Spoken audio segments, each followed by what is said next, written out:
Asia cup শুরুর আগে অনুমান করেছিলাম যে এবারের আসরটা একদম নিজের করে নিতে পারেন মুস্তাফিজুর রহমান, কারণ সংযুক্ত আরব আমিরাতের কন্ডিশন, দুবাই হোক আবুধাবি হোক, সেখানকার উইকেটগুলো মুস্তাফিজের জন্য ভীষণ রকম সহায়ক এবং তার বল এখানে প্রচণ্ড রকম ইফেক্টিভ হয়ে উঠতে পারে। সেটার প্রমাণ আমরা দেখেছি গুরুত্বপূর্ণ দুটো ম্যাচে।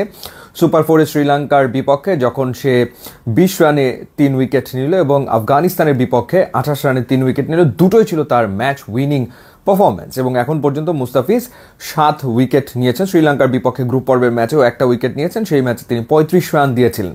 সো মুস্তাফিজ সুপার ফর্মে রয়েছেন এবং ইন্ডিয়ার এগেনস্টে নিশ্চিতভাবেই বাংলাদেশের তুরুপের তাস মুস্তাফিজ হতে পারেন।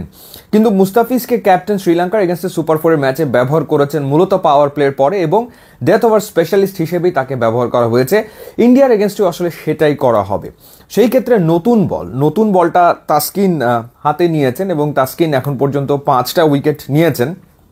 যদিও তিনি একটু খরুচে আসলে ছিলেন, কিন্তু তারপরেও গুরুত্বপূর্ণ 5টা উইকেট তিনি এখন পর্যন্ত নিয়েছেন। এবং তাসকিনের পারফরমেন্সের কথা যদি বলি, শ্রীলঙ্কার এগেনস্টে 37 রান দিয়ে 1 উইকেট নিয়েছেন, আফগানিস্তানের এগেনস্টে 34 রানে 2 উইকেট নিয়েছেন, হংকংয়ের বিপক্ষে 38 রানে 2 উইকেট নিয়েছেন।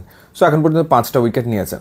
সো লিটারেলি ইন্ডিয়ার এগেনস্টে তাসকিন তো খেলবেনই এবং শ্রীলঙ্কার এগেনস্টে লাস্ট ওভারে যে ডট বলগুলো ছিল সেগুলো খুবই গুরুত্বপূর্ণ এবং তাসকিনের যে এক্সপিরিয়েন্স সেটা তো মাথায় রাখতেই হবে।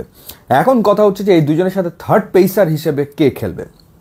শরীফকে খেলানো হয়েছে 2টা ম্যাচে, শ্রীলঙ্কার বিপক্ষে 2টো ম্যাচে তাকে খেলানো হয়েছে এবং সুপার ফোরের ম্যাচে সে 49 রান খরচায় কোনো উইকেট নিতে পারেনি এবং গ্রুপ পর্বের ম্যাচেও সে উইকেট লেস ছিল। সো উইকেট সে এনে দিতে পারেনি নতুন বলে। আর মাথায় রাখতে হবে যে ইন্ডিয়ার ওপেনার অভিষেক শর্মা যদি একটা দুর্দান্ত স্টার্ট পায় কিংবা শুভমান গিল যদি একটা দুর্দান্ত শুরু পায় তাহলে আসলে ইন্ডিয়া অনেক রান করবে। বাংলাদেশের চ্যালেঞ্জ হচ্ছে definitely as early as possible Indian ওপেনারদেরকে ফেরানো, স্পেশালি অভিষেক শর্মাকে কিংবা শুভমান গিলকে কিংবা সূর্যকুমার যাদবকে। এখন সেই ক্ষেত্রে শরীফুলকে বিবেচনা করা হবে বলে আমার কাছে মনে হয় না। সেই জায়গাটাতে এখন অপশন দুটো, তানজিম হাসান সাকিব এবং মোহাম্মদ সাইফুদ্দিন, যে কোনো একজনকে বেছে নেওয়া হতে পারে। কারণ শরীফ মূলত হচ্ছে গতিটাকে ব্যবহার করতে চায়, আর ইন্ডিয়ান ব্যাটারদের ক্ষেত্রে যত গতি তত তাদের জন্য যেন সুবিধা হয় শর্ট খেলতে। তারা বোলারদের পেসটাকে খুব সুন্দরভাবে আসলে কাজে লাগাতে থাকে, সেটা আমরা সবগুলো ম্যাচে আসলে দেখেছি। তো সেই জায়গাটাতে স্লোয়ার করার ক্যাপাবিলিটি যাদের ভালো রয়েছে, চেঞ্জ অফ পেস যারা ভালো করে, তারা তুলনামূলক হয়তো ইন্ডিয়ার এগেনস্টে বেটার করতে পারে। সেই জায়গাটাতে তানজিম সাকিব এবং মোহাম্মদ সাইফুদ্দিন তাদের ভালো করার সম্ভাবনা রয়েছে। তানজিম সাকিবকে 2টো ম্যাচে খেলানো হয়েছে এখন পর্যন্ত এবং তানজিম সাকিব যেমন পারফর্ম করেছেন সেটা যদি আপনাদেরকে একটুখানি জানাই। তানজিম সাকিব শ্রীলঙ্কার এগেনস্টে 23 রানে 1 উইকেট নিয়েছেন, হংকংয়ের এগেনস্টে 21 রানে 2 উইকেট নিয়েছেন। সো ওভারঅল কিন্তু তিনি খারাপ বল করেনি, ভালো বল করেছেন। আর মোহাম্মদ সাইফুদ্দিনকে সেভাবে করে আসলে খেলানো হয়নি, বা মানে এখন পর্যন্ত এশিয়া কাপে খেলেনি, বা এর আগেও খুব বেশি ম্যাচ খেলেনি। পাকিস্তানের এগেনস্টে একটা ম্যাচ খেলেছিল, 35 রান করেছিল ব্যাটে।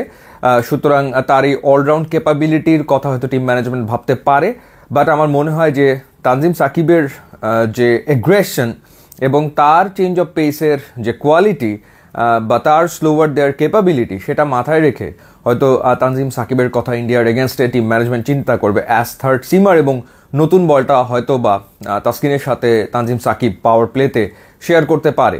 সো আপনার কি মনে হয় ডেফিনেটলি জানাবেন। ইউটিউব ইনস্টাগ্রাম লিঙ্ক দেওয়া আছে, যোগ দিলে খুবই খুশি হবো। And thanks for watching.